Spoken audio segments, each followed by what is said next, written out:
Hello, नमस्कार दोस्तों। आज हम बात करेंगे एनबीसीसी इंडिया स्टॉक्स के बारे में और इस स्टॉक्स में एक इम्पोर्टेंट जो लेवल था उसका ब्रेकआउट नहीं हो पाया और इस स्टॉक्स में जो हमारी इन्वर्टेड हैमर कैंडल बनी थी उस कैंडल का हाई ब्रेकआउट नहीं हो पाया और वहीं से प्राइस को रिजेक्शन मिला और स्टॉक नीचे की तरफ आते हुए नजर आ रहा है। अगर आप देखेंगे तो इस कैंडल का जो हाई है 198 का और इस कैंडल का हाई है 197 का। तो इसका मतलब इस कैंडल का हाई अभी ब्रेकआउट नहीं हो पा रहा है।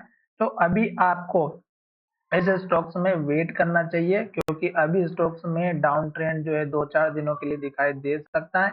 अगर आप देखेंगे तो यहाँ पर ये स्टॉक्स जैसे ही हाई का टेस्ट किया, रेड कैंडल बना दी और लो के पास क्लोज हो गया। फिर से स्टॉक्स ने रेड कैंडल बनाई, लो बनाया, फिर से स्टॉक्स ने रेड कैंडल बनाई, लो बनाया और लो के पास क्लोज हुआ। अब अगर आप देखेंगे तो इसी की सिचुएशन यहाँ पर पहले भी दिखाई दे रही थी, यहाँ पर भी दिखाई दे रही थी।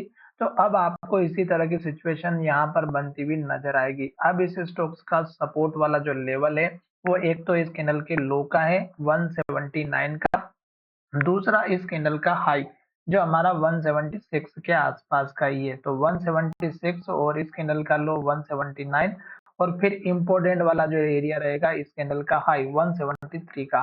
तो ये आपके 2 से 3 सपोर्ट वाले लेवल्स रहेंगे।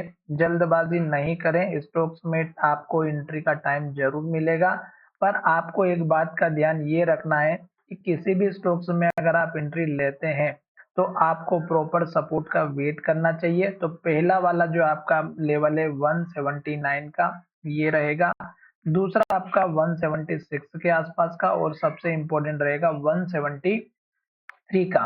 अब यहाँ पर अगर आप देखेंगे तो लास्ट का ये जो हाई बना हुआ था यही स्टॉक्स का हमारा सपोर्ट भी बना हुआ है। तो इसलिए आपको इस कैंडल के हाई तक का एटलीस्ट वेट करना चाहिए और लास्ट का ये जो इन्वर्टेड हैमर कैंडल बनी थी यहीं से स्टॉक्स में गिरावट हुई थी और यहाँ पर भी इन्वर्टेड हैमर कैंडल बनी और एक के बाद एक रेड कैंडल बनाते हुए स्टॉक्स नीचे की तरफ आ रहा है। तो अब अगर आप देखेंगे तो ये 3 लेवल आपके इंपॉर्टेंट बनेंगे सपोर्ट लेकर के जब स्टॉक ऊपर जाएगा तो इसी कैंडल के हाई के आसपास का टारगेट रखना है। साथ ही यहाँ पर एक बात का ये भी ध्यान रखना है कि ये स्टॉक हमारा अप ट्रेंड में चल रहा है और लास्ट का यहाँ पर बना और लास्ट का लो ये बना था।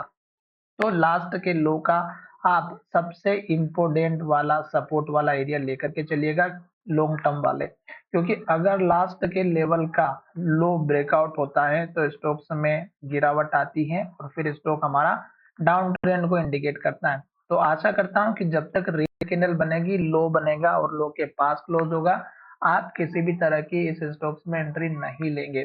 सपोर्ट तक का वेट कीजिएगा, जल्दबाजी ना करें, आपको स्टॉक्स में जरूर एंट्री मिलेगी। और मैं यहाँ पर अपने लिए भी इस स्टॉक्स में एक क्रिएट अलर्ट करूंगा जो कि लगभग हमारा रहेगा 173 का, 173 के आसपास का मैं अपना एक क्रिएट अलर्ट कर लूंगा ताकि जब भी ये स्टॉक्स मुझे उस लेवल पर देखने को मिले मैं वहां पे सतर्क हो जाऊं और मुझे वहां पे बाय करना या सेल आउट करना ये चीज मुझे उस टाइम पे देखने को मिलेगी। तो इस स्टॉक्स को ट्रैक करने की भी जरूरत नहीं है और जब भी स्टॉक इस तरह की हाई बनाता है, ग्रीन कैंडल बनाता है, हाई के पास क्लोज होता है, तब तक हमें वेट करना है। जब हाई बनाना बंद कर देता है तो आपको अलर्ट हो जाना है और जैसे स्टॉक्स लो का ब्रेकआउट करता है, गिरावट आती है तो आप अपना प्रॉफिट लेकर के निकल सकते हैं। तो चलिए वीडियो को विराम करते हैं। धन्यवाद।